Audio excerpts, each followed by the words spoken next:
नेक से लाला शाम को मैया त्याग कहें मैया मैं तो बड़ा थक गो, कहां करूं सुबेरे हेती इतने काम है मुंह पे मैया। मैया बोली 3.5 बरस को लाला तो पे कहा काम है मुझे बता। ठाकुर जी करें कहां है पूरे दिन। अभी ठाकुर जी ने चोरी शुरू नहीं करी है, ये उससे पहले की कथा है।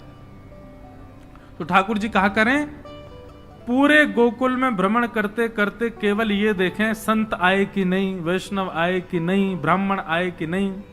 और जैसे संत वैष्णव ब्राह्मण ठाकुर जी को दिखाई देते हैं तो ठाकुर जी उनको अरे तुम यहां डोल रहे हो,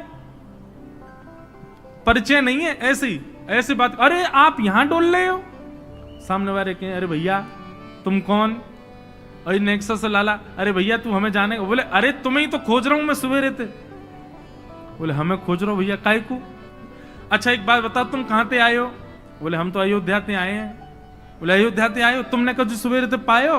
बोले ना कछु ना पायो, यही मारे तो मैं डोल रहा हूं। यशोदा मैया तुम्हारी बात निहार रही है, 56 भोग बनाए माने, चलो जल्दी नंद भवन पहुंच जाओ। बोले यशोदा मैया हमारी बात निहार रही। बोले हम बे सुबह अब जल्दी करो मां, सब संतन को भोजन है रो, जल्दी पहुंच जाओ। ऐसे किसी को भी सबको निमंत्रण दे देते हैं। और यशोदा मैया जब नंद भवन से बाहर आती देखते हैं 100-200 लोग खड़े हैं बिना निमंत्रण के। मैया कहें आप सब, बोले मैया आप सुबह से बाट निहार रही हो हमारी, लाओ थाली लगाओ 56 भोग कराओ। अब मैया को यूं लगे मना करूं तो अच्छो ना लगे, लेकिन मैया पूछे अच्छा आपको कौन ने कही मैंने निमंत्रण। बोले आपको लाला आयो। तो मैया बाट निहार रही है। यशोदा मैया पवा तो देती है सबको, फिर शाम को लाला तो कहे अरे लाला ये तू कौन कौन ने निमंत्रण दिया वे। यशोदा मैया बात निहार रही है, पहुंच जाओ सबरे मां भोजन कर लो, आज तो 200 लोग आए मेरे यहाँ। अरे ठीक है हमारी रसोई घर बड़ो है, हमारे यहाँ 9 लाख गैया है, ठाकुर जी के पास सब व्यवस्था है, मोए खवावे में कोई चिंता ना है, मैं तो खूब पवाऊं, लेकिन मोए बता तो देकर कौन को निमंत्रण दे रहे हो, तू कोई को भी निमंत्रण दे दे। मैया तू ना जाने। बोले कहा मैं तो या घर को पुण्य कर रहा हूं, जितना ज्यादा है सके पुण्य जमा कर कर। मैया मैं तो बुढ़ापो आ जाएगा, मैं तो चलो जाऊंगा, तू को बाबा को छोड़ जाऊंगा पुण्य करके। मैया के अच्छा कहा पुण्य कर रहे हो लाला। बोले मैया देख ये संत ब्राह्मण ये साक्षात भगवान को मुख हैं, जब इनके मुख में हम कछु अन्न दे में, मक्खन दे में या कछु भी इनको पवामे तो ऐसा समझने से साक्षात नारायण पा रहे हैं। मैया देख कल 100 आए नारायण, आज 200 नारायण तेरे घर आए पावे, मैं तो ये पुण्य करवाऊं। और मैया दूसरी बात सुनेगी। बोले हाँ मारेगी तो ना मुझे। बोले ना मारूंगी बता। बोले तू बड़ी मोटी है गई मैया, मुंह को यूं लगे पूरे दिन लगी रहेगी तो तेरो ने वजन कम है जाएगा। अरे मेरी ब्याह तक ने छरेरी सी है जाएगी, या मारे तू लगी रहे रसोई में, या मारे ऐसा को। मैया भागे पीछे, ठाकुर जी चौकड़ी मार के भागे। ऐसा ऐसा उधम मचा में ठाकुर जी द्विज ब्राह्मण संत वैष्णवों को जा जा करके बिना निमंत्रण के निमंत्रित कर देते हैं। सब नंद भवन आ जाओ, आज सबन को भंडारो है। कंटकेभ्य नंद बाबा रोज अपने ठाकुर जी की सेवा करते हैं। और महाराज वर्णन ऐसा करें हमारे ब्रजवासी, बोले नंद बाबा की सेवा में शालिग्राम भगवान है। नंद बाबा शालिग्राम की सेवा करें और सेवा करके शालिग्राम भगवान को टांड समझते हैं। टांड आप लोग जानते हैं कि नहीं पता नहीं, अब घरों में नहीं होती, पुराने घरों में टांड होती थी। टांड बोलते हैं एक घर के कमरे में ऊपर एक छज्जा सा बनवा देते थे, उसमें सारा स्टोर रखा जाता, सब जरूरी सामान। नंद बाबा क्या करते हैं पंचामृत से अभिषेक करा करके ठाकुर जी को शुद्ध जल से अभिषेक करके इत्र वित्र लगा के तिलक फोटा चुपका के बढ़िया आरती करके और फिर शालिग्राम भगवान को टांड पे धरते हैं ऊपर। बोले क्यों। बोले कन्हैया को ये गुलाब जामुन लगे और गुलाब जामुन समझ के कन्हैया मुंह में धर ले।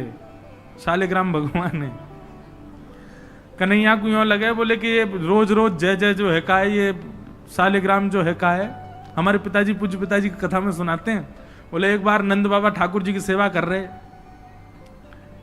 इतने में ठाकुर जी बगल में आके बैठ गए। देखो कितनी सुंदर ठाकुर जी की सेवा कर रहे हैं, ठाकुर जी बगल में बैठे हैं नन्हे से गोपाल जी आके बैठ गए। अब नंद बाबा को तो बढ़िया लगो, लाला भी सेवा सीखेगो, बैठ जा लाला यहाँ पे। ठाकुर जी बैठ गए। नंद बाबा ने पहले दूध से स्नान करायो, फिर दही से स्नान करायो, फिर घी से स्नान करायो, शहद से स्नान करायो। जैसे ही शहद पड़ो शालिग्राम भगवान पे, सोई ठाकुर जी के लार न करिया यहाँ थे। ओहो कितना सौभाग्यशाली है जे। मैं हूं मैया ते कहूंगा मैया तू मोको पानी ते मत नवाए कर, पानी में कुछ स्वाद ही ना होवे, शहद ते नवाए कर, नहाते नहाते खाऊ ले करूंगा बीच में। अच्छा एक बात बताऊं, ये पंचामृत अभिषेक ठाकुर जी को प्रिय क्यों है? क्योंकि ठाकुर जी का स्नान भी हो जाता, पेट भी भर जाता, बीच बीच में जीभ निकाल के खाऊ जाए ठाकुर जी इसलिए ठाकुर जी का पंचामृत अभिषेक होता है ये, और ये वास्तविकता है। अब जब ऊपर से सब पड़ता है, पहले दूध फिर घी दही शहद आदि सब ऊपर से पड़ता है, तो मुख पे होकर के आता है, तो जब यहाँ आवे so next so Thakur ji मुंह खोल के जीभ निकाल लें, बीच बीच में स्वाद भी लेते रहे। या हमारे पंचामृत अभिषेक ठाकुर जी को बड़ो प्रिय है, क्योंकि ठाकुर जी को स्वाद भी आ जाए और स्नान भी आ जाए। एक पंथ दो काज। तो ठाकुर जी की तो लार न करी आई। ठाकुर जी बोले जय जय मीठो है गयो होगो, अब तो रस भरो है गयो होगो। और फिर शहद लगे को छुड़ावे के लिए एक बात हम निवेदन करें, सेवा में एक चीज करो भैया, ये सफेद चीनी मत चढ़ाया करो कभी ठाकुर जी पे। ठाकुर जी के अंग पे लग जाती होगी, उस पर भी फिर ऊपर से आप हाथ ऐसे घुमा देते हैं, शंकर जी पे हो, शालिग्राम जी पे हो, ठाकुर जी पे हो। इससे बढ़िया बूरा लाओ, शक्कर लाओ, और चीनी अगर चीनी ही अगर उसको भी पीस लो, वो ऐसी तो हो कि ठाकुर जी के अंग पर लगे ना, तब डालो। शक्कर से स्नान कराए और ठाकुर जी तो बस मुंह में पानी आ गया, बोले जय जय मीठो है गयो अब तो। नंद बाबा ने बढ़िया ठाकुर जी को श्रृंगार आदि करके और महाराज ठाकुर जी को तुलसी पधरा के चंदन वंदन लगा के, और नंद बाबा अपनी माला झोली में हाथ दे करके और जाप करने लगे। पूज्य पिताजी महाराज कहें नंद बाबा मुंह पे एक कपड़ा और डाल लें, मुख पर कपड़ा डाल के जप करने से मन एकाग्र होता है, यह भी एक साधना का एक नियम है। नंद बाबा जाप करने लगे। इतने में ठाकुर जी ने देखी बाबा तो जाप में चलोगो, अब कहां जाएगो जय जय बच के। सोई ठाकुर जी धीरे से गए और चौकी पे धरे शालिग्राम भगवान उठाए और मुंह में धर के बैठ गए। और जैसे कोई पान चूसता है, ऐसे ठाकुर जी यहां से चूस रहे हैं मुंह में धर के शालिग्राम जी को, और बैठ गए नंद बाबा के बगल में ही आंख बंद करके। इनको ध्यान चल रहा है, बोले अभी जय जय बाहर बाहर ते चूस रहा हूं, नेक देर में अंदर की मिठास आवेगी, शहद भीतर तक चलोगो, निकर नहीं रहो, और जोर जोर से चूस रहे हैं। इतने में बाबा की माला पूरी है। जैसे ही बाबा की माला पूरी भई, बाबा ने नेत्रन से लगा के माला और अपनो कपड़ा हटायो। जय हो मेरे साले जय जय कहां चले गए? अब तो ढूंढे, पुष्प पुष्प उठा के सब देखी, ठाकुर जी यही ना वहां पे। अरे यशोदा, ठाकुर जी कहां चले गए? बगल में छोटे भगत जी बैठे हैं, वो बिल्कुल महाराज ध्यान करके बैठे हैं, या तरफ शालिग्राम जी दबा रखे हैं। लाला जी कहा है तेरे मुंह में? बोले कहा, जल्दी दिखा। नंद बाबा ने एक गुलचा बना करके जैसे ही मुंह में दियो, महाराज सोई शालिग्राम जी बाहर आ गए। नंद बाबा तो लिए उनको सिर से लगा में, रोते रोते गए, अरे यशोदा देख आज कहा भयो? बोले कहा भयो? बोले तेरो लाला उद्यमी है, हमारो लाला उद्यमी है, ये बात तो मैं स्वीकार कर चुका हूं, लेकिन इतना बड़ा उद्यमी? यशोदा मैया बोली भयो कहा? बोले भैया जे मक्खन खा जाए, घी खा जाए, मिश्री खा जाए, दूसरे इनके घर में जा जाके खाया आवे, लेकिन आज तो यानी भगवान ही खा लिए, जय जय खा गो, हमारे शालिग्राम भगवान को खा गए। यशोदा मैया बोली वो तुमने शहद पे स्नान कराए तो बाय लगी होगी, मीठो है गो, जय जया खा जाओ। ठाकुर जी दूर खड़े हैं। वाह दिन से नंद बाबा को नियम है स्नान ध्यान करके ठाकुर जी को टांड पे धर के जाए कि लाला के हाथ नहीं पड़ जाए कहीं, नहीं तो जय जय खा जाएगा। ऐसी ठाकुर जी की मधुर लीला, इतनी भाव में लीला ठाकुर जी की चल रही है कि सब रीझ जाते हैं। बंधुओं, कभी कभी तो इन लीलाओं को सुन करके, कह करके और अनुभव करके तो नेत्र सजल हो जाते हैं। ये परब्रह्म परमात्मा प्रेम के पूर्ण स्वरूप बन के आए। आहा, वर्णन करते हैं ठाकुर जी ने चोरी का मन बनाया। क्यों? बंधुओं, भगवान के काल में कंस राजा ने ब्रजवासियों के ऊपर कर लगाया था, टैक्स। और क्या टैक्स था कि आप सब लोग अपने घर में गैयाओं को पालो, सारा खर्चा स्वयं करो, और जितना दूध घी दही होगा उसका 70-80% सब मथुरा जाकर के कर के रूप में जमा करना पड़ेगा। मथुरा के लोगों को और बड़े बड़े शहर के लोगों को गैया पालनी नहीं पड़ती थी, ब्रजवासी पालन करके सारा दूध घी दही देते थे। फिर कंस के लोग जो थे वो उसको बेचते थे, उससे धन कमाता था कंस। ब्रजवासी बेचारे गैया को अपने घर में रखते, उसका पूरा ध्यान रखते, और जितना दूध निकलता 70-80% सब कंस को देना पड़ता। थोड़ा थोड़ा बचता ब्रजवासियों के पास। लेकिन नंद बाबा ब्रज के राजा थे, इसलिए उनको छूट थी। वो 9 लाख गैयाओं के मालिक थे, उनके यहां इतना कर नहीं था। एक दिन ठाकुर जी सब ग्वाल बालों के संग खेल रहे थे। खेल खेल में ग्वाल बाल ने गिर गए तो रोने लगे। ठाकुर जी बोले, अरे तुम दूध घी दही खावे वारे, ऐसे कब गिर जाओ? ठाकुर सब बोले, लाला तू खावे दूध घी दही, हमें तो खावे कोई ना मिले, हफ्ता में एक बार मिले बस। क्यों? बोले सब कंस के यहां जमा करवाना पड़े। तब ठाकुर जी ने मन बनाया कि भैया ये दूध घी दही हमारो धन है, और ये साक्षात अमृत है, ये राक्षस के पास नहीं जाना चाहिए। सबने कही, लाला कौन मारेगो तेरी बात है? कोई ना मानेगो। नेक्स्ट से तू 3.5 बरस को तेरी बातन को कौन मानेगो? ठाकुर जी बोले, बड़े है के तो सबन को माननी पड़ेगी, लेकिन अभी से मुंह को रोक तो करनी पड़ेगी। तो क्या करें? तो बोले अभी बाल अवस्था है, राजी राजी नहीं मानते तो चोरी करके मानेंगे। सबके घरन से जब हम गौरस चोरी कर लेंगे तो फिर कंस को कहा देना पड़ेगा? कछु भी नहीं। कंस तो कह देंगे, भैया चोरी है रही है हमारे यहाँ, चोर को ढूंढो, और चोर हमको ढूंढ ही ना पावेगो, कंस हमको ढूंढ ही ना पावेगो, तो हम चोरी करेंगे। सब ग्वाल बालन को ठाकुर जी ने सिखा पढ़ा दिया, और ठाकुर जी ने चोरी करना प्रारंभ किया। सबसे पहले ठाकुर जी ने चोरी अपने घर में करी। यशोदा मैया ने वहां ठाकुर जी पकड़ लिए। तो ठाकुर जी बोले, अपने घर में तो मिशन फेल भयो, अब गोपीन के घर में जानो शुरू करो। ठाकुर जी ने अपनी रजिस्टर्ड एक संस्था बना ली, बाल गोपाल चौर प्रचार प्रसार मंडल, और उसके अधिपति, उसके प्रेसिडेंट बने 3.5 वर्षीय श्री कृष्ण। जैसे ही कोई बालक ब्रजमंडल में जन्म लेता है, तो जैसे बालक जन्म लेता है तो रिश्तेदार नातेदार आते हैं, उसके बाद फिर आशीष देने वाली एक प्रजाति के लोग भी आते हैं, सब घरों में आते हैं। और जब सब चले जाते हैं तब बाल गोपाल चौर प्रचार प्रसार मंडल आता है, और वो मंडल आकर के साथ में गौरज लेकर के आते हैं ठाकुर जी, गौ के खुर की रज, और उस रज से उस बालक का तिलक कर देते हैं। तिलक का करें? बोले 3 साल और इंतजार है, फिर ये हमारी मंडली में जे भी आ जाएगा, जे भी हमारी तरह चोर बनेगा। उसका जन्म लेते ही उसका रजिस्ट्रेशन कर जाते हैं ठाकुर जी। बड़ी अद्भुत लीला है ब्रज की। आहा, ठाकुर जी दूसरे के घरन में जाके चोरी करने लगे। ऐसा ऊधम, ऐसा उत्पात पूरे गोकुल में, महाराज नाक में दम है गयो। सब गोपी परेशान है गई, सास नजर डांट रही हैं, पति डांट रहे हैं, अरे कंस काउदना हमारे यहां सैनिक भेज के मरवा देगो, हमारे यहां से इतने दिन से मक्खन नहीं गयो है। गोपियां सब चिंतित भी होती हैं, लेकिन सबको अच्छा भी लगता है, कन्हैया आके चोरी करते हैं। तभी उन गोपियों में एक गोपी थी, उसका नाम था प्रभावती। प्रभावती गोपी एक दिन सब गोपियों से बैठ करके चर्चा, सब गोपियां कह रही थी, मेरे घर की तो ऐसे कर गो, मेरे यहां तो ऐसी मटकी फोड़ गयो, मेरे यहां ऐसा माखन चुरा गयो। प्रभावती व्यंग में हंसने लगी, हंस करके बोली, आज तक मेरे यहां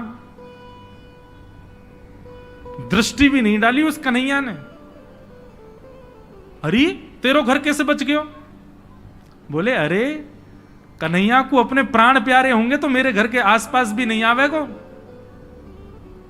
वो जाने ना है मेरो नाम प्रभावती है। अब ये बात गोपी कह रही थी सब सखियों से। इतने में ही वहीं एक बालक था, वो ठाकुर जी का मित्र था। वो ठाकुर जी के पास दौड़ो दौड़ो गए, वो लाला एक गोपी है प्रभावती वाने यूं कहिए, लाला को अपने प्राण प्यारे होंगे तो आवेगो मेरे यहां चोरी करवे, मेरे यहां आई ना सके, प्राण प्यारे हैं यही मारे ना आवे। ठाकुर जी बोले हमको चुनौती दे रही है? बोले हम बे लाला तू को चुनौती दे रही है? बोले अगलो धावो यही के घर मारनो है। सबसे पहले तो ठाकुर जी ने प्रभावती के देवर को अपना सखा बनाया। देवर कितना बड़ा, वो भी छोटा सा ही था। ठाकुर जी ने उसको अपना सखा बनाया। सखा बना करके उसको बेला फुसला करके बढ़िया उसको बढ़िया मक्खन वक्खन खवा के अपने पक्ष में कर लिया। ठाकुर जी बोले ए सुन, तेरी भाभी प्रभावती एक दिन चुनौती दे रही कि कन्हैया मेरे यहां चोरी करके दिखाया। प्रभावती का देवर बोलो लाला बता कहा करनो? बोले जा देना तेरी भाभी बढ़िया वारो मक्खन निकारे, बस तू संकेत कर दियो, और जब वो जमुना जल भरवे जावे घर में कोई नहीं हो वही समय हमारा आक्रमण होगो। ठीक है। प्रभावती ने एक दिन बढ़िया मक्खन निकारो और महाराज मक्खन निकाल करके छींके पर टांगो, और वो बालक ने देख लिया, दौड़ करके ठाकुर जी के पास बोले आज भाभी ने मक्खन निकालो, आज ही चलो लाला। बोले हाँ आज चलेंगे। प्रभावती यमुना जल भरने के लिए गई। ठाकुर जी उसके यहां प्रवेश कर गए, और प्रवेश करके महाराज चार के ऊपर तीन के ऊपर दो के सबसे ऊपर ठाकुर जी, और ठाकुर जी लेकर के बढ़िया मक्खन खाने लगे। मक्खन दूसरे इनको पवान लगे कि मरकान भोक्षण विभजति सचेन नात्री भांडम भिन्नति। स्वयं पाते हैं, ग्वाल बालों को पवाते हैं, और जब सब पा लेते हैं तो फिर मरकान भोक्षण संग में बंदर और चलते हैं उनको भी पवाते हैं। लेकिन प्रभावती के यहां इतना मक्खन था, ठाकुर जी का भी पेट भर गया, ग्वाल वालों का भी भर गया, और सब बंदरों का भी पेट भर गया, लेकिन मक्खन अभी पूरा नहीं हुआ, खत्म नहीं हुआ। ग्वाल बाल बोले लाला मक्खन तो अभी बहुत सारो बच गो। ठाकुर जी बोले ये प्रभावती हमको बड़ी चुनौती दे रही ना, याकू ने मजा तो चका जाए। सो कहा कियो। ठाकुर जी ने एक हंडी लई, एक लठ लियो, और वहां से वह हंडी को फोड़ दियो, जितनो मक्खन हो सब नीचे गिर गयो, और वह मक्खन को चौका लगा गए, पोंछा कर गए पूरे घर में। एक कोने पे जाकर के मक्खन रह नहीं जाए कहीं भी, और पूरे में बढ़िया चौका लगा करके, और ठाकुर जी अपने ग्वाल बालन के संग अंधेरे में छुप के खड़े है गए। बोले देखियो अब मजो आवेगा, प्रभावती आवेगी। प्रभावती आई, सिर पर दो मटकियां बड़ी अचक अचक करके चल रही थी, संभल के चल रही थी।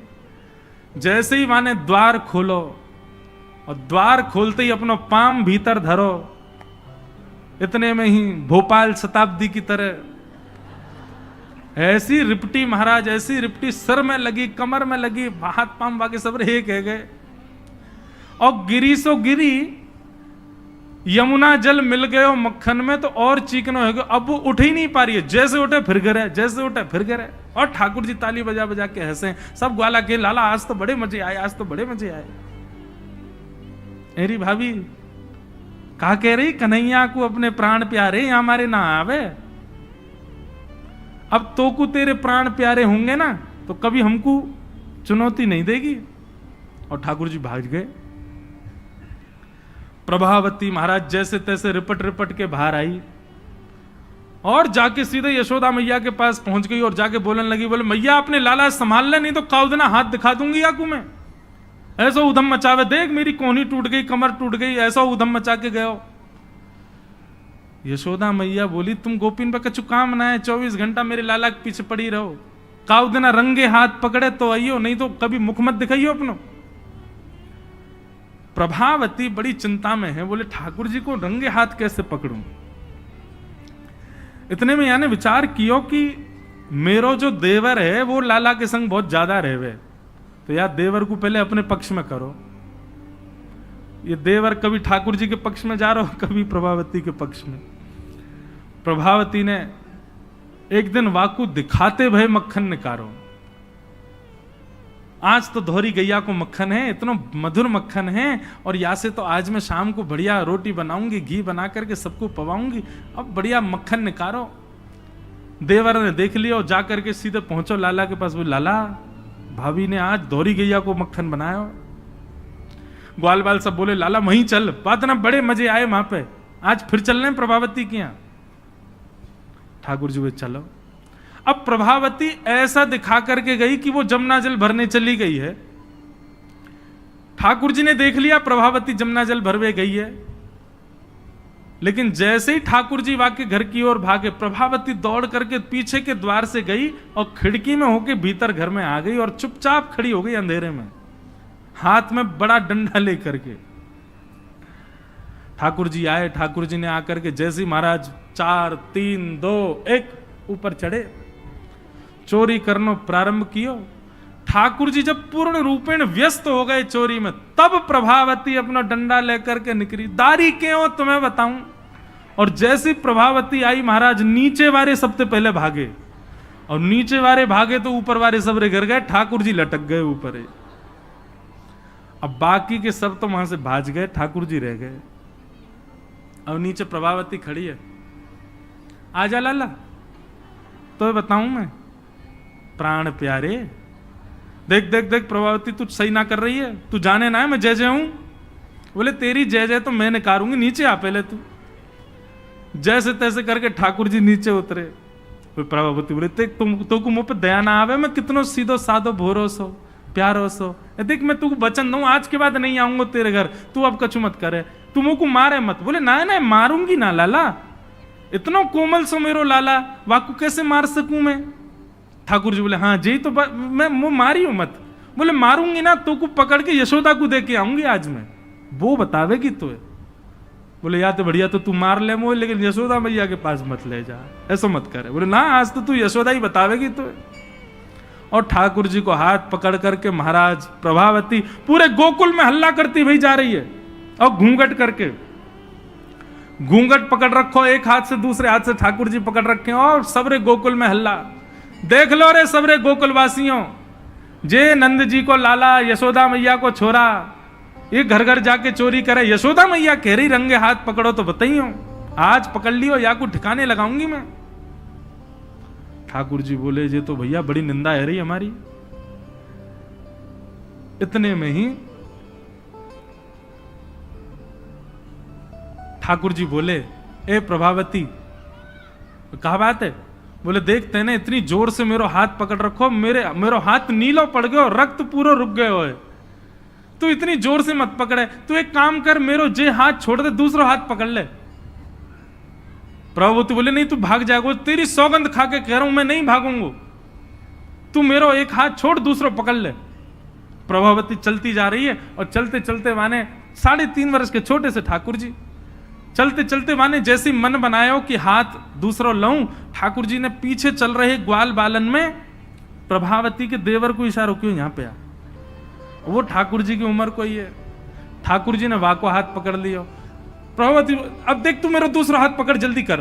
प्रभावती चलते चलते बोली ला दूसरा हाथ दे। दूसरे हाथ के चक्कर में ठाकुर जी ने वाके देवर को हाथ पकड़ा दिया, और पकड़ा करके ठाकुर जी गली मोहल्ला कूचेन में कूदते भय सीधे नंद भवन पहुंच गए, और हाथ पाम धो के सीधे यशोदा मैया की गोद में। मैया इस सबरी गोपी मेरे पीछे काहे को पड़ी रहे, अरे मेरो लाला बड़ो मलूक है, हमारे पीछे पड़ी रहे। मैया रोज कोई गोपी आ जाए, मुंह को तो लगे आज भी कोई गोपी आवेगी तो उसे शिकायत करवे। मैया बोली आन देदारी के मैं बताऊंगी। हाँ मैया तू मुंह को अपना दूध पिला दे। और ठाकुर जी तो इतने लाड़ प्यार में आ गए, मैया गोद में बैठ के दूध पीने लगे। इतने में ही प्रभावती आई, देख यशोदा मैया तू कह रही कि अपने लाला को रंगे हाथ पकड़ के लाई, आज देख तेरा लाला पकड़ के लाई हूं मैं। ठाकुर जी बोले देख ले मैया मैं तो कह रहा हूं ना कोई गोपी आ रही होगी, आ गई। मैया तू एक काम कर दे। बोले कहा मैं तू और बाबा हम तीनों कहीं और ही चले जाएं, ये गोपी हमको जीन ना दे रही है, इनको यूं लगे कि तेरो लाला इतना सुंदर काहे को है, ये चिढ़ के मारे आ जाए रोज। मैया बोली लाला तू पीछे खड़ो रहे यार, गोपी तो मैं देख के आऊं। मैया नीचे गई, कहा बात है क्यों चिल्ला रही है घूंघट में, देख तेरो लाला आज रंगे हाथ पकड़ो मैंने। मैंने तो याकू कुछ नहीं कही है, लेकिन तेरे हवाले छोड़ के जा रही हूं। मैया यार सबक सिखाइयो आज। मैया बोली कौन है? बोले तेरो लाला। बोले देख तो सही कौन है। प्रभावती ने घूंघट उठा के देखो तो वही के देवर को हाथ। प्रभावती बंदर तू कहां से आया? भाज गयो। अब तो यशोदा मैया ने खूब सुनाई। बोले नहीं नहीं मैया मैंने तुम्हारे लाला ही पकड़ो। बोले तू झूठ बोले, मेरो लाला तो अभी दूध पी रहा मेरी गोदी में बैठ के। कन्हैया। इतने में ठाकुर जी आए भी तो। हाँ मैया कहा कर रहे हो तू? मैया मैं तो तेरी गोद में बैठो दूध पी रहा। मैया ये सबरी गोपी मेरे पीछे पड़ी रहे, मैं कहा बताऊं इन लोगन की तो ऐसी आदत है गई है, और ये प्रभावती तो सबसे ज्यादा। मैया ने खूब डांटी। प्रभावती बोले ये हुआ कैसे? प्रभावती बोले अच्छा मैया क्षमा कर दो मैं जाऊं। प्रभावती चली गई। ठाकुर जी बोले मैया मैं 2 मिनट में आऊं, अभी ने सखांत में ले आऊं। जैसे ही प्रभावती ने दूर पहुंचे सो ठाकुर जी आए आगे से, और प्रभावती के आगे आगे खड़े है गए। तो कहो जी कैसी रही आज? प्रभावती बोली तेने ही कियो कैसे? बोले मैंने कैसे कियो वो मत पूछे, लेकिन मैं तू को चुनौती देवे आया हूं। आज तेने मेरो हाथ पकड़ो तो मैंने अपनो हाथ देवर में बदल दियो। कल को अगर तेने मुझे पकड़ो तो तेरो हाथ मेरो हाथ खसम में बदल जाएगा। देवर से तेरे पति को हाथ आ जाएगा हाथ में। तू जाने ना नंद जी को लाला हूं मैं। प्रभावती इतनी लज्जा की हो गई कि फिर वो कितने दिन तक बाहर नहीं आई अपने कक्ष से, भवन से। वर्णन आता है ठाकुर जी एक दिन उसके यहां पहुंचे और पहुंच करके उसकी गोद में बैठ करके खूब स्नेह किया, और स्नेह करते तब भी नहीं मानी, खूब नाराज हो गई ठाकुर जी से, मुंह फेर करके बैठ गई। ठाकुर जी बोले एक बार मेरी ओर देख ले। प्रभावती बोली नहीं देखूंगी। बोले बस एक बार देख ले, फिर जीवन भर मत देखियो। जैसी प्रभावती ने ठाकुर जी की ओर देखा, शंख चक्र गदा पद्म धारण करके चतुर्भुज रूप में ठाकुर जी ने उसको दर्शन दिए। बोलो भक्त वत्सल भगवान की। ऐसी ठाकुर जी की मधुर लीला वृंदावन में चल रही है। ऐसी अनेक लीलाएं हैं व्रज की, उनको ठाकुर जी संपादित कर रहे हैं। एक दिन मैया ने ठाकुर जी को ऊखल से बांध दिया। ऊखल से बांध करके मैया चली गई। ठाकुर जी ने ऊखल में बंधे भये ही वृक्षन के बीच से निकले, स्पर्श करती दोनों वृक्ष टूट गए। कुबेर के पुत्र नलकुवर मणिग्रीव प्रकट हो गए। दोनों ने भगवान की स्तुति गाई। ठाकुर जी ने दोनों को क्षमा किया। और ये बात जान करके नंद बाबा उन्होंने मन बनाया कि अब हम गोकुल में नहीं रहेंगे, और नंद बाबा के छोटे भैया ने एक दूसरे वन का नाम बताया जिसका नाम है वृंदावन। और ठाकुर जी, नंद बाबा और यशोदा मैया सब ने वृंदावन जाने को मन बनायो। तो महाराज सब गोकुलवासी बोले हम भी यहां नहीं रहेंगे, हम भी वहीं रहेंगे जहां लाला रहेगो हमारो। और सब गोकुलवासी ठाकुर जी के संग वृंदावन चले गए। आहा, ऐसो सुंदर प्यारो वृंदावन है। लागे वृंदावन निको अली माने, लागे वृंदावन निको। लागे वृंदावन निको अली माने, लागे वृंदावन निको लागे। लागे वृंदावन निको अली माने, लागे वृंदावन निको लागे। लागे वृंदावन निको अली माने, लागे वृंदावन निको। लागे वृंदावन निको अली माने, लागे वृंदावन निको। ओ घर घर तुलसी ठाकुर सेवा, घर घर तुलसी ठाकुर सेवा। घर घर तुलसी ठाकुर सेवा, घर घर तुलसी ठाकुर सेवा। दर्शन गो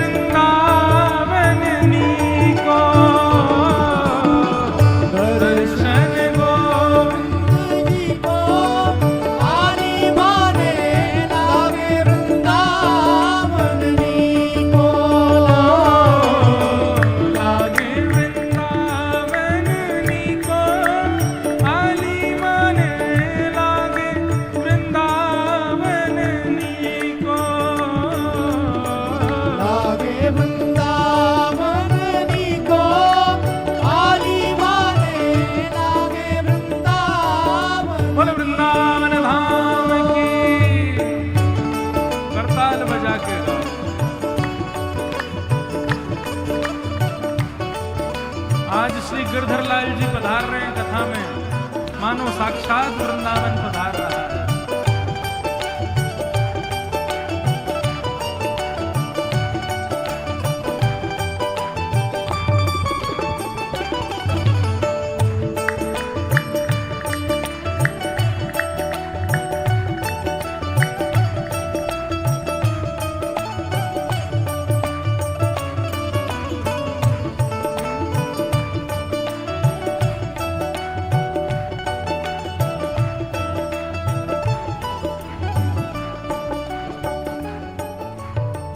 रतन सिंहासन आप विराजे, रतन सिंहासन आप विराजो, रतन सिंहासन आप विराजे, रतन सिंहासन आप विराजे। कैसे? मुकुट धरे तुलसी को, आली माने लागे वृंदावन नी को। मुकुट धरे तुलसी को, आली माने लागे वृंदावन नी को। लागे वृंदावन नी को, आली माने लागे वृंदावन नी को। लागे वृंदावन नी को, आली माने लागे वृंदावन नी को। हे मीरा के प्रभु गिरधर नागर, मीरा के गिरधर नागर प्यारे नटवर नागर, गिरधर नागर प्यारे नटवर नागर। मीरा के प्रभु गिरधर नागर, मीरा के प्रभु गिरधर नागर। मीरा भाई क्या कहती है भैया? ओ भजन बिना नर फीको, आली माने लागे वृंदावन नी को। भजन बिना नर फीको, आली माने लागे वृंदावन नी को। लागे वृंदावन नी को, आली माने लागे वृंदावन नी को। लागे वृंदावन नी को, आली माने लागे वृंदावन नी को। हे वृंदावन वृंदावन, मेरो प्यारो वृंदावन, बड़ो प्यारो वृंदावन, मन भावन वृंदावन। श्री वृंदावन वृंदावन, वृंदावन वृंदावन, श्री वृंदावन वृंदावन, श्री वृंदावन वृंदावन,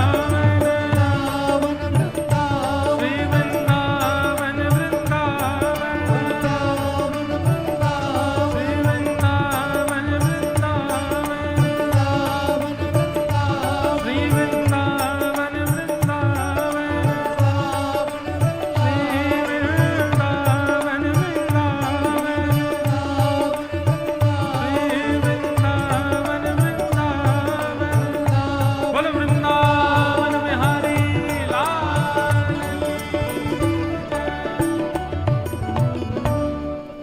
वृंदावनम संप्रविश्य सर्वकाल सुखावहम।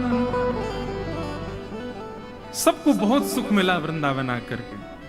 ठाकुर जी अत्यंत प्रसन्न हो गए वृंदावन आकर के। क्यों भैया? वृंदावन ब्रह्मा जी ने नहीं बनाया है, वृंदावन इस पृथ्वी का अंग नहीं है। श्यामा हृदय कमल सो प्रगट हो। हम वृंदावन रसामृत पद में क्या गाते हैं? किशोरी जी के हृदय से वृंदावन प्रकट हुआ है। और जब किशोरी जी के हृदय से प्रकट हुआ तो श्याम हृदय को भाई वृंदावन प्यारो वृंदावन। वृंदावन, वहां का एक एक कण स्वयं श्री जी ने अपने हाथ से रखा है। वृंदावन सामान्य भूमि नहीं है भैया। इसलिए वृंदावन का प्रेम आपके चित्त में है, वृंदावन जाने की इच्छा आपके चित्त में है, वृंदावन के प्रति प्रीति आपके चित्त में, ये बहुत बड़े सौभाग्य की बात है। किशोरी जी की कृपा के बिना वृंदावन प्रिय नहीं लगता है। और अभी कोविड के बाद तो हमारी किशोरी जी इतनी दयालु हो गई हैं, पता नहीं इतनी ज्यादा रस भरी हो गई हैं, अब तो सबको वृंदावन से प्रेम हो गया। अब जिसको देखो उसको वृंदावन जाना है। मैं कह रहा हूं भले ही फोटो खिंचवाने जाना है, उसको वीडियो बनवाने जाना है, लेकिन जाना तो है ना वृंदावन। मैं खुद भी सोचता हूं कि वृंदावन जाओ तो उसके रस को समझ के जाओ, पर मन में एक भाव आता है किशोरी जी की कृपा के बिना वृंदावन नहीं आ सकता। तो अगर कोई व्यक्ति आधुनिक कार्यों के लिए ही वृंदावन जा रहा है तो वह भी तो किशोरी जी की कृपा से आ रहा है ना। इतना ही बहुत है कि आप वृंदावन से प्रेम कर तो रहे हो। लेकिन बंधुओं, एक आध बार का प्रेम वृंदावन से रहा जाए, ये इसमें फिर आप वंचित हो जाओगे। कम से कम वृंदावन जाओ तो उस वृंदावन को सदा अपने चित्त में लेकर के आओ, सदा आपके चित्त में रहे, हृदय में वृंदावन रहे। ठाकुर जी वृंदावन पधारे। भगवान ने वृंदावन आकर के सबसे पहले अघासुर का वध किया, और अघासुर का वध करने के पश्चात ठाकुर जी ने ब्रह्मा जी के मोह को दूर किया। ब्रह्मा जी को यह भगवान पर संशय होने लगा कि यह परब्रह्म नहीं है। क्यों? बोले एक दिन ठाकुर जी मधुमंगल के मुख पे लगी भई कढ़ी चाट गए। अब ठाकुर जी तो प्रेमी हैं, वो कोई विचार थोड़ी करें। मधुमंगल के मुंह पे कड़ी लग रही, सो ठाकुर जी बोले दारी के तेने मुंह कड़ी ना खवाई, छुप के खाया आयो। मधुमंगल बोलो लाला खट्टी कड़ी या हमारे में छुप के खा गयो कि तू माने ना है खाए बिना। ठाकुर जी बोले लेकिन मुंह तो फिर मिल गई। बोले कैसे? बोले तेरी मूछ बन नहीं है, तेरे मुंह पे छींटे पड़े, सुन चाटियो मत, यहाँ पे आ। और ठाकुर जी ने उसका मुख पकड़ा और अपनी जीभ निकाल के वह पूरे मुंह चाट गए। मधुमंगल के तो प्रेमाश्रु गिरने लगे। लाला को हृदय, लाला तू इतना प्रेम मत करे कर, काउदना यदि दूर चलोगे तो तेरे वियोग में प्राण निकल जाएंगे हमारे। यहां तो ऐसा प्रेमास्पद रूप ठाकुर जी प्रकट कर रहे थे, पर ब्रह्मा जी को लगा राम राम राम राम, ये परब्रह्म है, ये भगवान है, ये परमात्मा है। एक पद आता है, अष्टसखा गाते हैं, आज दधि मीठो मदन गोपाल। एक दिन ठाकुर जी हंडी गोद में रख के और सब ग्वालों को अपने हाथ से दही खवा रहे थे। ग्वाल बाल सब कहने लगे, बोले लाला हम पे पात्र तो है ना। बोले पतुआ लिया आओ। पतुआ माने पत्ता। पत्ता ले ले करके सब ग्वाल बाल वही में पा रहे हैं, ले ले करके। अब महाराज वहां वर्णन आता है, ऐसो दही हम कबहू ना चाखो। सब ग्वाल बाल कह रहे हैं ऐसो दही हमने अपने जीवन में कभी खाया ही नहीं है। क्यों? बोले ठाकुर जी दही दे रहे हैं, जब तक दूसरा ग्वाला आवे तब तक हाथ में लगी दही को ठाकुर जी स्वयं चाट जाए, फिर दही निकाल के फिर दे दें। मतलब ठाकुर जी के अधरामृत से मिली भई दही है, या हमारी मीठी लग रही है। सबन को बांट दियो तो 2-4 ग्वाला रह गए पीछे, उनको दही नहीं मिलो। ठाकुर जी से कहने लगे, बोले लाला हमें तो दही मिलो ही ना, अब हम क्या करें? सो ठाकुर जी वहां पद में वर्णन आता है, ठाकुर जी बोले तुम चिंता मत करो। बोले तो क्या करें? बोले जो नहीं पायो सुनो मेरे भैया, जिनको दही नहीं मिलो वो ध्यान से सुनो। बोले कहा? बोले मेरी हथेली चाट लो, एक उंगली तू चाट ले, दूसरी उंगली तू चाट ले, अंगूठा तू चाट ले, और कौन रहेगा? बोले तू यह चाट ले। एक बोला मैं रह गऊं, बोले तू यह चाट ले। दो चार है, उनने अपने पत्ता फेंक, बोले हम रह गए, बोले तुम यहां तक चाट ले। अब हंडी में हाथ दे दे कि यहां तक पूरे दही में सन गए। ठाकुर जी बोले लो जाकू जहां ते मिले मेरे हाथ से दही चाट ले। अब ठाकुर जी अपना हाथ चटवा रहे हैं और ग्वाला सब अपने मुख से जीभ निकाल निकाल के चाट रहे हैं। ब्रह्मा जी को लगा ये परब्रह्म है, ये परमात्मा है,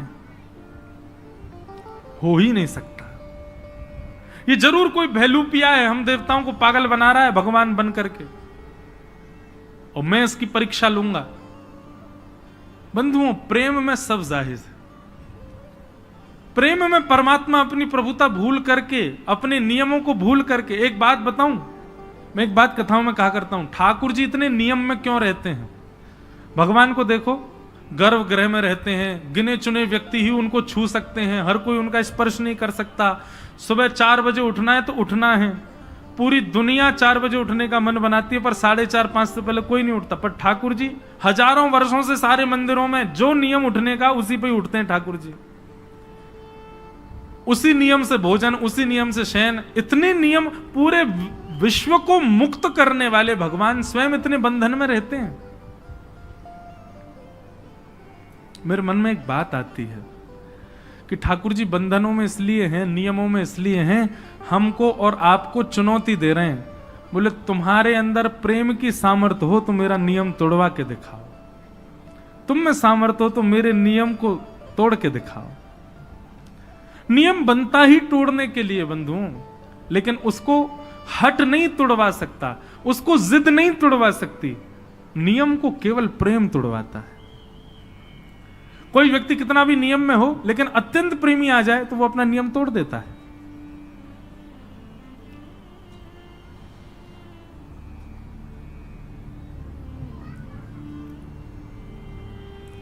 तो प्रेम में सब कर सकते हैं, ठाकुर जी अपना नियम तोड़ देते हैं। लेकिन ब्रह्मा को संशय हुआ और ब्रह्मा ने आकर के अवकाश देखा, ठाकुर जी कहीं और थे, ग्वाल बाल कहीं और थे, ग्वाल बालों को हरण करके ब्रह्मा जी ले गए। भगवान ने जब देखा कि ग्वाल बाल नहीं है तो पहले ठाकुर जी रोए, कहां चले गए सब। उसके बाद ठाकुर जी ने अपने अंदर से ही ग्वाल बाल प्रकट कर लिए और 1 वर्ष तक भगवान ही ग्वाल बालों के रूप में विचरण करते रहे। 1 वर्ष बाद ब्रह्मा जी देखने आए, देखूं तो सही भेलूपिया कृष्ण क्या कर रहा है। तो जितने ग्वाल बाल ऊपर ब्रह्मलोक में थे वो सब नीचे भी थे। ब्रह्मा जी समझ गए, बोले ओहो ये तो अपराध कर दिया मैंने, अब भगवान से मुझको क्षमा मांगनी चाहिए। क्षमा मांगने के लिए ब्रह्मा जी जैसे ही ग्वाल बालों को लेने के लिए ब्रह्मलोक गए, तो ब्रह्मा जी से पहले ब्रह्मा का रूप धारण करके भगवान चले गए ब्रह्मलोक और द्वारपालों से कह दिया आजकल नकली ब्रह्मा बहुत घूम रहे हैं, दूसरा कोई आवे तो मारपीट के भगा देना उसको, हमसे आज्ञा लेने की भी आवश्यकता नहीं है, सीधे प्रहार कर देना। असली ब्रह्मा जब पहुंचे, द्वारपाल सीधे भागे पीछे उनके डंडा लेके, वो नकली ब्रह्मा भागे यहां से। ब्रह्मा जी बोले अरे मैं ही ब्रह्मा हूं, तुम जानते नहीं हो किसके पीछे भाग रहे हो? ए तुम चतुरानन हूं मैं। बोले तुम चतुरानन नहीं हो, तुम ब्रह्मा नहीं हो, ब्रह्मा तो भीतर बैठे। ब्रह्मा जी बोले भीतर बैठे मतलब? बोले हाँ अभी अभी आए थे, उन्होंने ही हमको बताया भेलूपिया घूम रहे हैं, तुम भेलूपिया हो।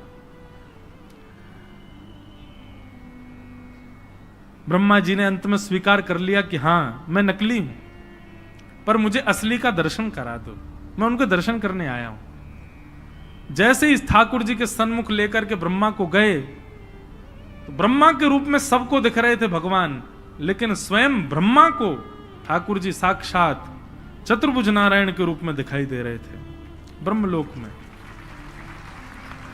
ब्रह्मा जी ने जाकर के कान पकड़े, क्षमा कर दो भगवान, मुझसे गलती हो गई, अपराध हो गया। और ब्रह्मा जी ने यहां स्तुति गाई है, नो मिड्यते प्रभुपुषे टडिदंबराय गुंजावतम परिपिच्छल सन्मुखाय। कम से कम 3 दिन तक इस स्तुति पर चर्चा हो सकती है, इतनी सुंदर स्तुति है ब्रह्मा जी की। लेकिन ब्रह्मा जी की स्तुति में आपको क्या दिखेगा पता है?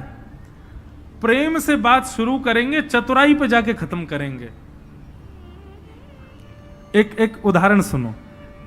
ब्रह्मा जी कहते हैं उक्षेपणम गर्भ गतस्य पादयो किम कल्पते मातुरदोक्ष जागसे। हे नाथ, एक बात बताइए, क्या गर्भ में बैठा बालक जब लात मारता है तो मां उससे नाराज हो जाती है? गर्भस्थ माता के गर्भ का बालक कभी अंदर कुछ किलोल करे, कभी हाथ पांव चलावे, तो क्या उसकी मैया उससे नाराज होती है? भगवान बोले नहीं, कभी नहीं होती। तो बोले नाथ, ये पूरा ब्रह्मांड आपके गर्भ में है और इस ब्रह्मांड का हर व्यक्ति आपका बालक है और मैं ब्रह्मा भी आपके गर्भ में ही हूं। यदि मुझसे थोड़ा सा अपराध हो गया तो आप मुझसे नाराज क्यों हो गए? चतुराई देखी, इसीलिए तो वो चतुरानन है। ब्रह्मा जी की वाणी सुनकर के भगवान बोले तुम्हारी शब्दावलियों में चतुराई बहुत है ब्रह्मा, लेकिन मैं तुमको क्षमा नहीं करूंगा। और भगवान ने ब्रह्मा जी को क्षमा किया ही नहीं, चले गए। ब्रह्मा जी रोते रहे। ठाकुर जी वापस आकर के लीला अपनी करने लगे। पौगंड लीला हुई, 6 वर्ष के ठाकुर जी हो गए। एक दिन धेनुकासुर का वध किया। उसके वध के पश्चात ठाकुर जी काली दह में कूद गए और वहां जाकर के कालिया नाग का मर्दन किया। सब ब्रजवासी आकर के रुदन करने लगे। भगवान ने तांडव नृत्य करके कालिया नाग के ऊपर दर्शन कराए। वेणु गीत की कथा आई, सुंदर वेणु वाद्य करते हुए जिस प्रकार गोपियों के साथ ठाकुर जी लीला करते हैं उसका वर्णन आया। तत्पश्चात मथुरा की गोपियों पर भगवान ने कृपा की और एक दिन ठाकुर जी गौ चारण करके लौट रहे थे और पूरे ब्रजमंडल में देसी घी की सुगंधी आ रही है। सब बढ़िया बढ़िया पकवान अपने अपने घरों में बना रहे हैं। ठाकुर जी ने जाके पूछी, भैया ये 56 भोग कौन के काजे बनने हैं? किसी ने उत्तर नहीं दिया तो ठाकुर जी नंद बाबा के पास गए। नंद बाबा ने जाकर के नंद बाबा ने लाला को बताई, पर्जन्यो भगवान इंद्रो मेघास्तस्यात्ममूर्तय। लाला, पर्जन्यो भगवान इंद्रो मेघास्तस्यात्ममूर्तय। ये पर्जन्य यानी कि इंद्र हमारे भगवान हैं। ये 56 भोग के दर्शन हो, मुंह में पानी नहीं आ जाए आपके। ये सबसे पहले ठाकुर जी का भोग लगेगा। अभी आप लोग ध्यान कथा की ओर ही रखो। अभी गिरधर लाल जी भी पधारेंगे, उनका मंगल दर्शन हो। आज ये आगे की तरफ इसलिए लगाई गई ताकि आपको सबको वहीं से ही लाल जी का दर्शन हो जाए।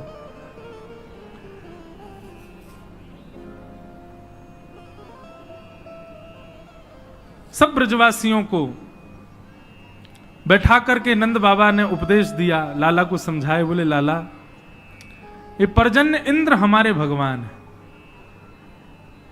पंडित जी ये यहां से ये टेप हटा दीजिए सब।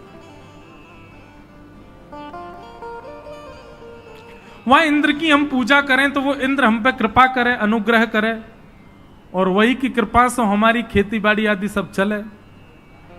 ठाकुर जी ने कही, बोले कि बाबा एक इंद्र की पूजा ही क्यों, फिर तो समस्त देवताओं की पूजा होनी चाहिए। 33 कोटि देवता कोई ना कोई हमारे कार्य में सहायक बने, सबन की पूजा अर्चना होनी चाहिए। और यदि सबकी पूजा करने चाहो तो भैया एक आधार मूल तत्व है नारायण। सब नारायण में विद्यमान है, नारायण को पूजो। वृक्ष हरा भरा करना हो तो जड़ में पानी डालो। 33 कोटि देवताओं के मूल आधार नारायण हैं, उनकी उपासना करो। बोले वो नारायण कहां मिलेंगे भैया? बोले वो नारायण हमारे ब्रजमंडल में गोवर्धन रूप में विराजमान है, चलो उनकी पूजा करें।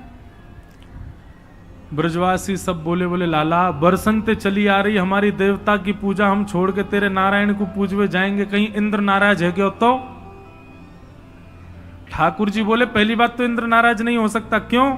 क्योंकि नारायण परब्रह्म है और परब्रह्म की उपासना जब होती है तो सब देवताओं का पोषण होता है। मतलब आप जब नारायण की उपासना करते हैं, नारायण का भोग लगाते हैं, नारायण का ध्यान करते हैं तो नारायण में ही सब देवता हैं, सबका अपने आप हो जाता है। और दूसरी बात, फिर भी मानिनी इंद्र ने यदि क्रोध किया तो जिनकी शरण में हम जा रहे हैं, ऐसे गोवर्धन नाथ नारायण के ही स्वरूप हैं, ये हमारी रक्षा करेंगे। सब ब्रजवासी बोले लाला हमें तो बड़ा डर लग रहा है। बोले नहीं, भय से कभी भक्ति नहीं करनी चाहिए। इसलिए ब्रजवासियों के चित्त में प्रेम प्रकट हो, उसके लिए भगवान ने उद्देश्य बताया। आपने कभी इंद्र के दर्शन नहीं किए होंगे, लेकिन आप गोवर्धन नाथ जी की शरण में चलो, हम आपको वचन देते हैं, वो साक्षात प्रकट होकर दर्शन देंगे, आपका प्रसाद स्वीकार भी करेंगे। तब ब्रजवासियों के चित्त में प्रेम प्रकट हुआ और सब ब्रजवासी बोले ठीक है, तो हम गोवर्धन पूजा के लिए चलेंगे। और सब ब्रजवासी अपने अपने घरन की 56 भोग सजा करके और श्री गोवर्धन की यात्रा पर निकल पड़े हैं। सब लोग नाचते गाते भय, आनंद करते भय गोवर्धन जा रहे हैं।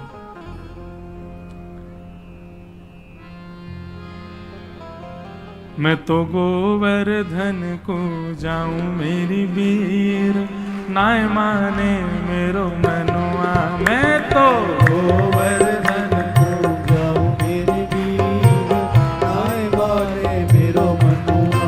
मैं तो गोवर्धन को जाऊं मेरी वीर, नाय माने मेरो मनुआ। मैं तो गोवर्धन को जाऊं मेरी वीर, नाय माने मेरो मनुआ। ओ नाय माने मेरो मनुआ, अजी नाय माने प्यारो कनुआ। नाय माने मेरो मनुआ, अरे नाय माने प्यारो कनुआ। नाय माने मेरो मनुआ, जी नाय माने प्यारो कनुआ। नाय माने मेरो मनुआ, अरे नाय माने प्यारो कनुआ। मैं तो गोवर्धन को जाऊं मेरी वीर, नाय माने मेरो मनुआ। मैं तो गोवर्धन को जाऊं मेरी वीर, नाय माने मेरो मनुआ। ए 7 कोस की दय परिक्रमा, 7 कोस की दय परिक्रमा। 7 कोस की दय परिक्रमा, 7 कोस की दय परिक्रमा। 7 कोस की दय परिक्रमा, 7 कोस की दय परिक्रमा। 7 कोस की दय परिक्रमा, 7 कोस की दय परिक्रमा। ओ मैं तो मानसी गंगा नहाऊं मेरी वीर, नाय माने मेरो मनुआ। मैं तो मानसी गंगा नहाऊं मेरी वीर, नाय माने मेरो मनुआ। मैं तो गोवर्धन को जाऊं मेरी वीर, नाय माने मेरो मनुआ। मैं तो गोवर्धन को जाऊं मेरी वीर, नाय माने मेरो मनुआ। 7 शेर की करूं कढ़ैया, 7 शेर की करूं कढ़ैया। 7 शेर की करूं कढ़ैया, 7 शेर की करूं कढ़ैया। ओ 7 शेर की करूं कढ़ैया, 7 शेर की करूं कढ़ैया। 7 शेर की करूं कढ़ैया, 7 शेर की करूं कढ़ैया। ओ मैं तो संतन न्योत जिमाऊं मेरी वीर, नाय माने मेरो मनुआ। मैं तो संतन न्योत जिमाऊं मेरी वीर, नाय माने मेरो मनुआ। ओ मैं तो गोवर्धन को जाऊं मेरी वीर, नाय माने मेरो मनुआ। मैं तो गोवर्धन को जाऊं मेरी वीर, नाय माने मेरो मनुआ। ओ नाय माने मेरो मनुआ, जी नाय माने कारो कनुआ। नाय माने मेरो मनुआ, अरे नाय माने कारो कनुआ। मैं तो गोवर्धन को जाऊं मेरी वीर, नाय माने मेरो मनुआ। मैं तो गोवर्धन को जाऊं मेरी वीर, नाय माने मेरो मनुआ। ओ गिरिराज धरण प्रभु तुम्हारी शरण, गिरिराज धरण प्रभु तुम्हारी शरण। गिरिराज धरण प्रभु तुम्हारी शरण, गिरिराज धरण प्रभु तुम्हारी शरण। ओ गिरिराज धरण प्रभु तुम्हारी शरण, गिरिराज धरण प्रभु तुम्हारी शरण। ओ गिरिराज गिरिराज धरण प्रभु तुम्हारी शरण, गिरिराज धरण प्रभु तुम्हारी शरण। हो रखो लाज हमारी गोवर्धन, रखो लाज हमारी गोवर्धन, रखो लाज हमारी गोवर्धन, रखो लाज हमारी गोवर्धन। हो गिरिराज धरण प्रभु तुम्हारी शरण, गिरिराज धरण प्रभु तुम्हारी शरण, हो गिरिराज धरण प्रभु तुम्हारी शरण। गिरिराज धरण बोलो गिरिराज धरण की। सब ब्रजवासी अपने अपने 56 भोग लेकर के गोवर्धन पहुंचे। गिरिराज जी को जाकर के पूजन कियो, अभिषेक कियो, आनंद से खूब परिक्रमा लगाई। मन से गंगा प्रकट हुई, नाम पढ़ो मानसी गंगा। बोलो मानसी गंगा मैया की जय। सब ब्रजवासी ने खूब आनंद से मानसी गंगा से स्नान करायो, खूब आनंद से 56 भोग सजाए। सब ब्रजवासी हाथ जोड़ करके प्रार्थना करने लगे गिरिराज बाबा से। और जैसे ही प्रार्थना भई है, प्रार्थना स्वीकार करके 4 भुजा वाले श्री गोवर्धन नाथ प्रकट है। भैया पेंट वाले अब सब वहां रही हो।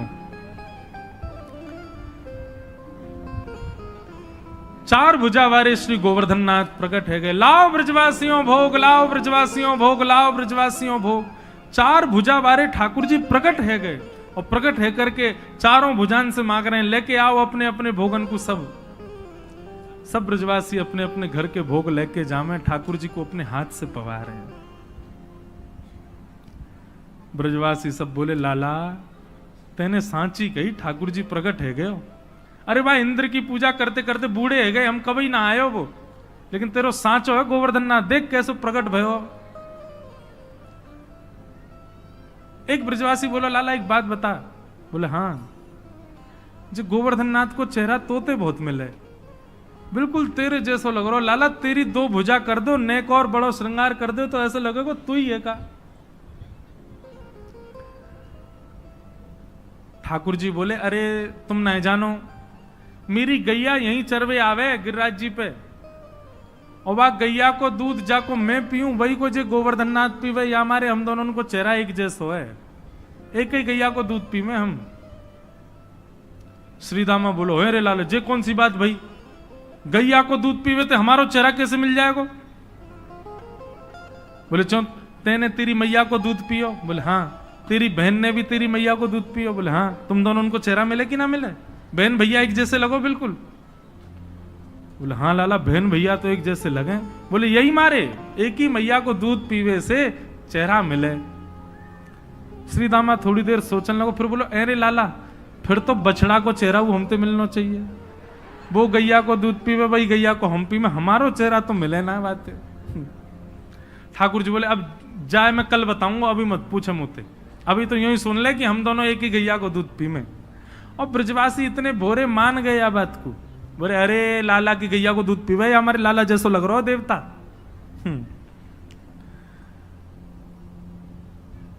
मधुमंगल बोलो लाला मुंह तो ऐसा लगे तेरो देवता बहुत दिना को भूखो दिखे, देखियो कैसे खा रहा है, इकत छोड़ेगा हमारे काजे। ठाकुर जी बोले ऐसे नहीं कहते, तेरे बा इंद्र ने एक चीज स्वीकार करी इतने दिना में, कम से कम जे पा तो रहे हैं। सब ब्रजवासी बड़े आनंद में थे, वहीं नाच रहे हैं, वहीं गा रहे हैं, गिरिराज जी को भोग लगा रहे हैं और बड़े सुख में सब भर आए। आप ही पूजे आप पुजावे, ठाकुर जी स्वयं पूज रहे हैं, कितना सुंदर दृश्य रहा होगा। अच्छा देखो एक ना नासिक की कथा में हमने व्यास मंच से एक कथा सुनाई थी और उसमें कहा था राम कृष्ण दोनों मिले और उनके मिलन का कोई चित्र बना के लाए, ऐसा हमने कहा। आप विश्वास माने अभी तक हमारे पास में 35 चित्र आ चुके हैं बन करके, और इतने सुंदर सुंदर बालकों ने चित्र बनाए, राम कृष्ण दोनों एक दूसरे गले में गलवैया हाथ डाल करके। वो कथा तो फिर नासिक वाली सुनो, उसमें वो सुनाई है हमने, दोनों का मिलन हुआ, ठाकुर जी का और श्री राघव जी का। अच्छा उस चित्र में हमने एक बात कही थी कि देखने वाले को पता ना लगे कि कृष्ण कौन है और राम जी कौन है। अब आप जब मोर पिच बना देते हैं तो समझ आ जाती है कि ये कन्हैया है, वंशी हाथ में दे देते हैं तो समझ आती है कन्हैया है। ऐसा चित्र बनाना है कि नेत्रों से ही पता चले कि कृष्ण कौन है, क्योंकि जिनके नेत्र चपल दिखें वो कन्हैया हैं, जिनके नेत्र गंभीर हैं वो राम जी, बाकी सब कुछ एक जैसा। तो 35 चित्र आ गए, एक से एक आए। मैं क्या बताऊं, कभी कभी देख करके इतना आनंदित होता हूं, पर ऐसा वाला चित्र नहीं आया अभी जिसमें किसी भी अंग से पता ही ना चले कि रामकृष्ण कौन है, बस नेत्रों से पता चले कि हाँ ये थोड़े चंचल नेत्र हैं तो ये कन्हैया हैं। एक बंबई के एक बहुत बड़े आर्टिस्ट हैं, वो बना तो रहे हैं, देखो आ जाए तो एक एक छवि अभी अभी फिर से